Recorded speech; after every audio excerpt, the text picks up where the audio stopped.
Уят деген болады, урматтуу төраға. Мен баягыдан бери турамын. Биринчи чыккам, экинчи жылдыздан кийин. Эмне сиз тандап берип атасыз? Мына ушунду мамлекетти жоготосуңар.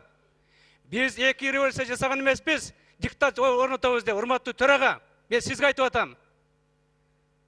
Урматтуу коллегалар, бул жерде не деген жогорку кеңеш болуп калдык биз?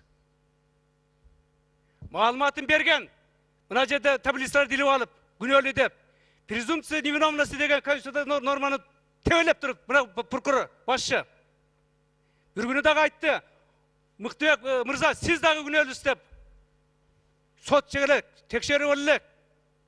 Эгерде биринчи адамдар ушунду бузуп атса, келип алып туруп дагы биресе далилдөө кереги жок. Мен катышкан, мен добуш бергем. Мен билем бардыгын. Эмнени айтат? Эмнени айтат? Мен окуп чыктым бардыгын. Абдан туура иштеген. Урматтуу, сиз жөнүнө туруңуз. Биз билебиз силердин мародерлердин ишин анда. Биз уктук. Барып туруп соттор менен иштей беришсин, далилдесин. Бирок да урматтуу айым.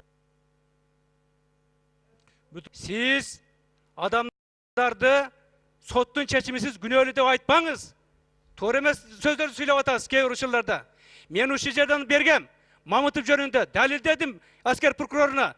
Бардык кандай мыйзамды бузуп, канча миллион доллар, 40 миллиондон ашык акчаны саттаганын. Сиз ошону жаптыңыз. Эми бул жерде келип бирөөнү окутуп атасыз. Кереги жок андай нерсе.